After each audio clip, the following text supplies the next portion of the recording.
Assalamualaikum students, today we are going to start our new chapter number 3 vectors.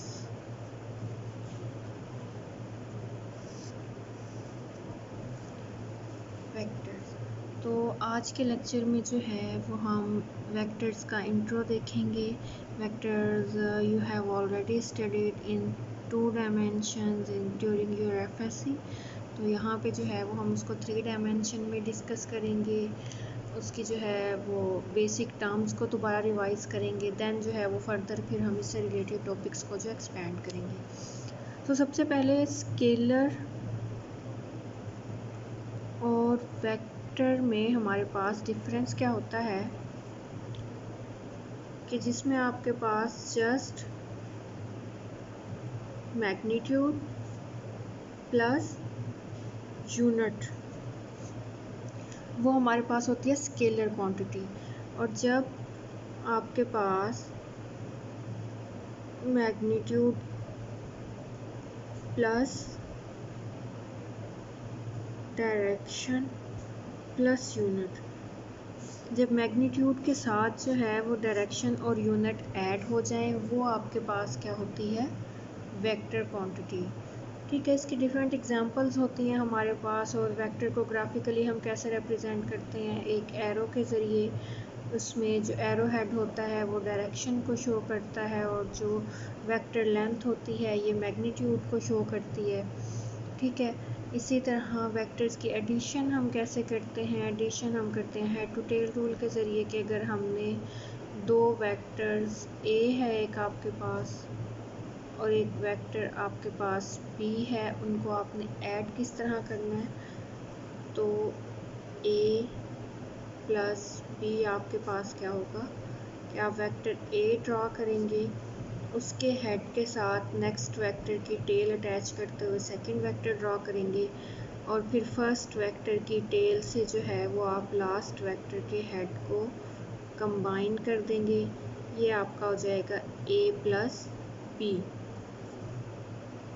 ये आपका था 2 vectors को आपने ऐड करना था. अगर आपके पास मोर देन 2 होते हैं तो आपने यही प्रोसेस जो है वो उसको रिपीट करते जाना है कि इनिशियल वेक्टर के हेड के साथ नेक्स्ट वेक्टर की टेल को अटैच कर देना. जैसे आपके पास कोई 3 से 4 वेक्टर्स हों तो हम क्या करेंगे, वेक्टर ए ड्रॉ करेंगे, उसके हेड के साथ नेक्स्ट टेल, नेक्स्ट वेक्टर के हेड के साथ नेक्स्ट टेल, नेक्स्ट वेक्टर के हेड के साथ नेक्स्ट टेल.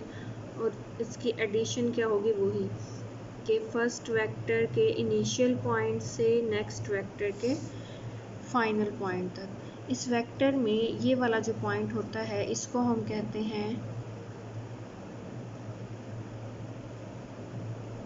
इस पॉइंट को हम कहते हैं इनिशियल पॉइंट या टेल.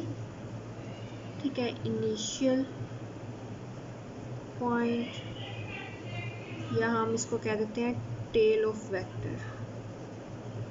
और इसको हम कहते हैं हेड या टर्मिनल पॉइंट ऑफ वेक्टर. ठीक है, और वेक्टर को रिप्रेजेंट हम कैसे करते हैं न्यूमेरिकली. हम जो है वो कोई नेम जो भी वेक्टर का होगा, ठीक है, जो भी वेक्टर को रिप्रेजेंट करने के लिए हमारे पास अल्फ़ाबेट होगा, उसके ऊपर हम जो है वो एक एरो हेड ड्रॉ कर देते हैं.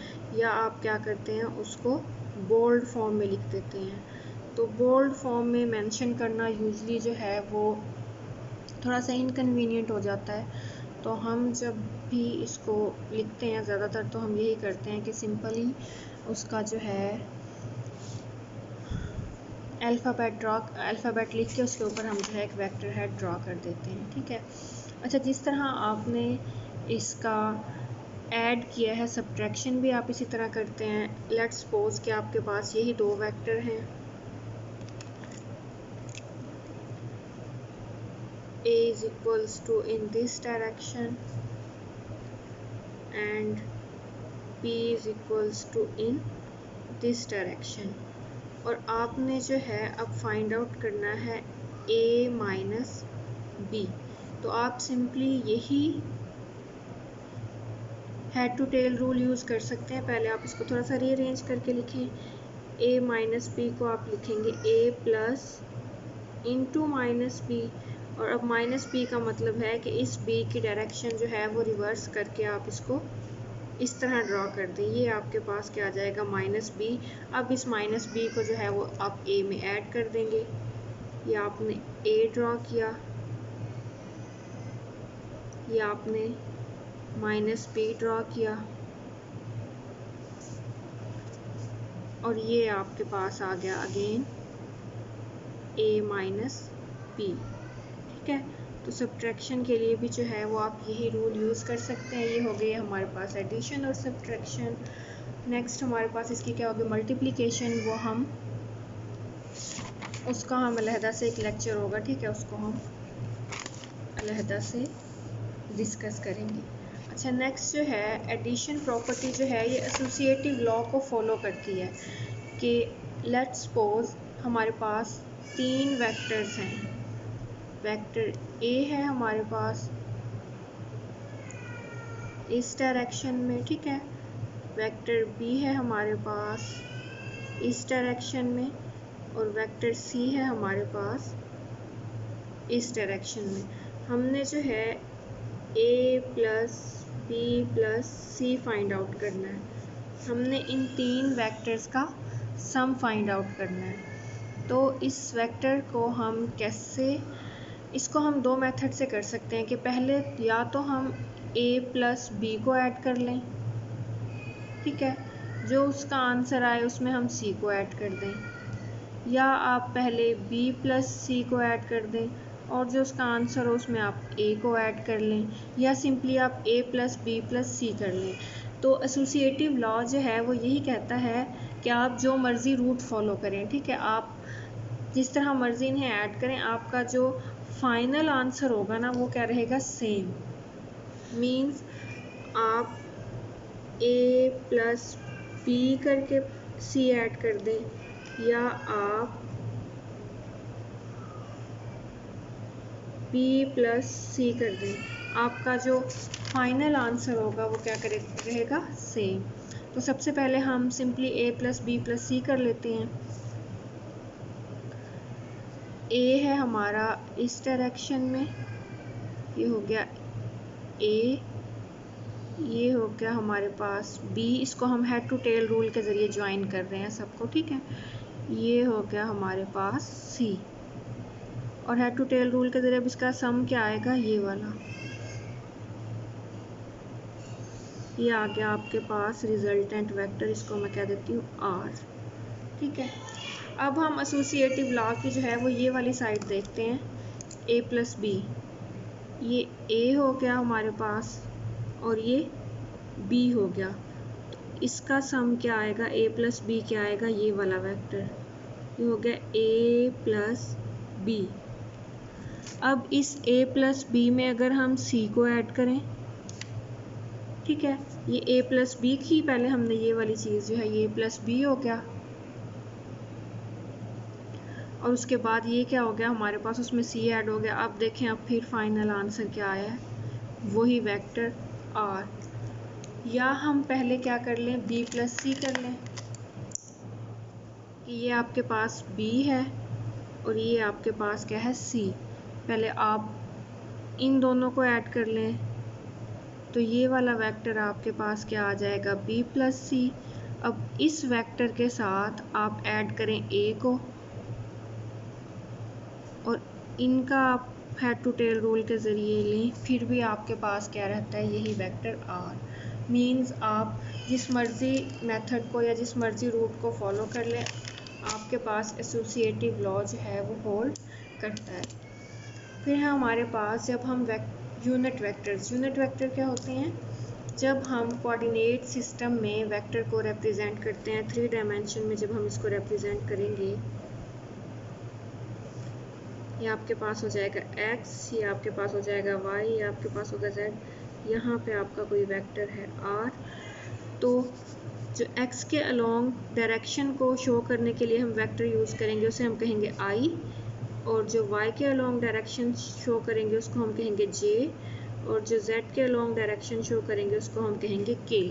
अब यूनिट वेक्टर का आपके पास डेफिनेशन क्या है, the vectors with unit magnitude and specified direction, के यूनिट वेक्टर जो है उसकी मैग्नीट्यूड हमेशा क्या रहेगी 1, और वो हमेशा किस स्पेसिफाइड डायरेक्शन को शो करेगा, कि अगर आपने r की डायरेक्शन में यूनिट वेक्टर लिखा है तो इसका मतलब है 1 मैग्नीट्यूड है और वो इस डायरेक्शन को शो कर रहा है।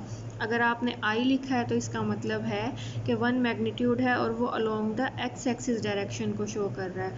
अगर आपने j यूनिट वेक्टर लिखा है इसका मतलब है 1 मैग्नीट्यूड है, वो along the y axis unit vector को रिप्रेजेंट कर रहा है। और अगर आपने k लिखा है तो उसका मतलब है 1 मैग्नीट्यूड है, वो अलोंग द z डायरेक्शन उस यूनिट वेक्टर को रिप्रेजेंट कर रहा है। इसी तरह जब हम कोऑर्डिनेट सिस्टम में वेक्टर को ड्रॉ करते हैं,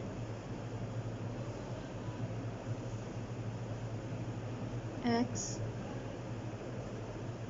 y z, ठीक है, ये हमारे पास कोऑर्डिनेट सिस्टम हो गई। तो अगर हम जो है वो इसमें फर्स्ट कर लें, मैंने वेक्टर a ड्रॉ किया है तो इसके जो कंपोनेंट्स होंगे, ठीक है,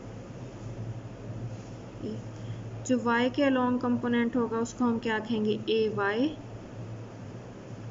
जो x के अलोंग कंपोनेंट होगा उसको हम कहेंगे ax, और जो z के अलोंग कंपोनेंट होगा उसको हम क्या कहेंगे az।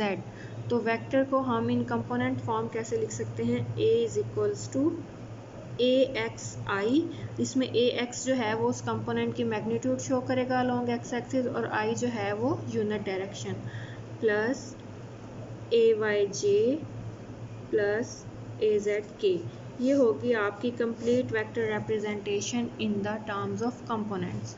फिर उसके बाद फ्री वेक्टर और यूनिट वेक्टर, आपका ऐसा vector free vector and position vector, आपका ऐसा वेक्टर जो ओरिजिन से स्टार्ट होता है, ठीक है, और स्पेस में कहीं भी टर्मिनेट हो जाता है। जैसे ये वाला वेक्टर है, ये ओरिजिन ओ से स्टार्ट हो रहा है ना, और स्पेस में ये यहाँ पे एंड हो रहा है। यहाँ पे मैं कोई वेक्टर ड्रॉ करूँ इस तरह, जो ओरिजिन से स्टार्ट हो, मीन्स जो स्पेस के किसी एक पॉइंट की लोकेशन को स्पेसिफाई करे विद रिस्पेक्ट टू ओरिजिन, उसको हम कहते हैं पोजीशन वेक्टर। और ऐसा वेक्टर जो आपने स्पेस में, ठीक है, कोऑर्डिनेट सिस्टम में कहीं भी ड्रॉ किया हुआ है, मीन्स जिसका इनिशियल पॉइंट या टेल जो है वो ओरिजिन पे नहीं है, ठीक है, जो आपने anywhere in the space draw कर लिया, वो आपका क्या होगा फ्री वेक्टर। और वो वेक्टर जो आपका यहाँ से इनिशियल पॉइंट से ओरिजिन से स्टार्ट होगा और किसी एक पॉइंट पे जो है वो टर्मिनेट होगा इन द स्पेस, वो होगा आपका पोजीशन वेक्टर। फिर है हमारे पास डायरेक्शन कोसाइंस।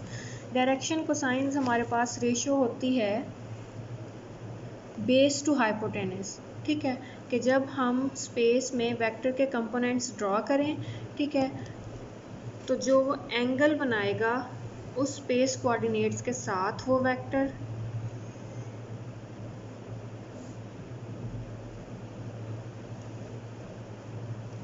ये है आपका वेक्टर ए। फर्ज कर लें ये एक्स एक्सिस के साथ बनाता है एंगल अल्फा, वाई एक्सिस के साथ बनाता है एंगल बीटा, और जेड एक्सिस के साथ बनाता है एंगल गैमा। अच्छा, यहाँ पे एक चीज़ आप नोट कीजिएगा कि ये एंगल जो है ये मैंने इस डायरेक्शन में ड्रॉ किए हैं, और ये एंगल जो है ये मैंने इस डायरेक्शन में ड्रॉ किया है। याद रखिएगा, जब भी आप एक डायरेक्शन को साइन फाइंड आउट करने लगते हैं या किसी वेक्टर की direction with respect to axis find out करने लगते हैं, तो एंगल हमेशा स्टैंडर्ड एक्सिस से स्टार्ट होकर उस वेक्टर तक आता है, ठीक है। ये इस डायरेक्शन में एंटी क्लॉकवाइज डायरेक्शन में, और ये वाला वेक्टर जो है ये वाला एंगल जो है ये हमने क्लॉकवाइज डायरेक्शन में शो किया है, क्योंकि जेड एक्सिस आपकी स्टैंडर्ड एक्सिस है विद फ्रेम ऑफ रेफरेंस, और ये आपका वेक्टर है। तो ये वाला एंगल जो है ये आपने इस डायरेक्शन से स्टार्ट किया है, ये वाला एंगल जो है ये आपने इस डायरेक्शन से एक्स से स्टार्ट होगा, ठीक है, इनिशिएट होगा और टर्मिनेट कहाँ पे होगा, उस वेक्टर पे। और इसी तरह बीटा यहाँ से स्टार्ट होगा और टर्मिनेट कहाँ पे होगा, इस वेक्टर पे। तो जब हम यहाँ से जो है परपेंडिकुलर ड्रॉ करें एक्स एक्सिस पे, ठीक है, तो ये हो जाएगा ए एक्स। अब यहाँ से आपको ये परपेंडिकुलर सही तरह मतलब नहीं पता चल रहा होगा अगर हम इसको अलहदा से ड्रॉ करें तो आपके पास इस टाइप की ट्राइंगल बनती है। ये आपका एंगल अल्फा है, ये वाला, ठीक है, ये आपका परपेंडिकुलर है और ये है आपका एक्स कंपोनेंट और ये है आपका वेक्टर, ठीक है। यहाँ पर सॉरी मैं वेक्टर की जस्ट मैग्नीट्यूड लूँगी। तो ये क्या होगा हमारे पास, ये क्या है बेस, ये हमारे पास क्या है हाइपोटेनस, ठीक है। तो बेस ओवर हाइपोटेनस, ये हमारे पास क्या होता है कॉज ऑफ एंगल, और यहाँ पे एंगल हमारे पास क्या है अल्फा, तो ये क्या बनेगा कॉज ऑफ अल्फा। तो बेस की यहाँ पे वैल्यू हमारे पास क्या है ए एक्स, हाइपोटेनस की वैल्यू हमारे पास क्या है मैग्नीट्यूड ऑफ द वेक्टर, तो ये क्या बन जाएगा A X over A is equal to cos of alpha, और इसको हम स्टैंडर्डली एल से भी रिप्रेजेंट करते हैं, ठीक है। फिर हम जो है जब y एक्सिस पे परपेंडिकुलर ड्रॉ करते हैं, यहाँ से ये आपका वेक्टर है, परपेंडिकुलर ड्रॉ किया हमने ये, तो आपका जो ये वाली वैल्यू है ये है आपके पास ए वाई, और ये ऑलरेडी मैग्नीट्यूड है, ये आपको यहाँ से ये वाली ट्राइंगल जो है ये क्लियर हो जाएगी, क्योंकि वो ज़रा 3 डायमेंशन में था इसलिए आपको एक्स वाला क्लियर नहीं हुआ, ये यहीं से पता चल जाएगा। तो ये आपके पास क्या हो गई है बेस, ठीक है, ये ए वाई आपके पास क्या हो गया बेस, ये आपके पास क्या हो गया हाइपोटेनस। अब आपके पास एंगल क्या है यहाँ पे बीटा, तो ये क्या हो जाएगा base over hypotenuse is equals to cos of beta. Base की वैल्यू आपके पास है ए वाई, हाइपोटेनस की वैल्यू है आपके पास A is equals to cos of beta, ठीक है, और इसको आप रिप्रेजेंट करते हैं m से। Now we have left with third one, ये अब परपेंडिकुलर ड्रॉ करें z एक्सिस पे, तो आपका जो ये वाला कंपोनेंट है ना ये वाला, ये अब आपके पास क्या हो जाएगा z कंपोनेंट ए जेड, ठीक है। एंगल अब आपके पास क्या है गैमा, तो हाइपोटेनस आपके पास वही अगेन ए ही हो जाएगा, अभी आपकी ट्राइंगल इस डायरेक्शन में बनी है ऐसे, ठीक है। तो बेस अब आपके पास क्या है ए जी बेस ओवर हाइपोटेनियस अगेन आपके पास क्या है ए, और ये बनेगा कॉज ऑफ गैमा, और इसको आप रिप्रेजेंट करते हैं एन से, तो आपके एल एम एंड ये है आपके पास डायरेक्शन कोसाइन, ठीक है।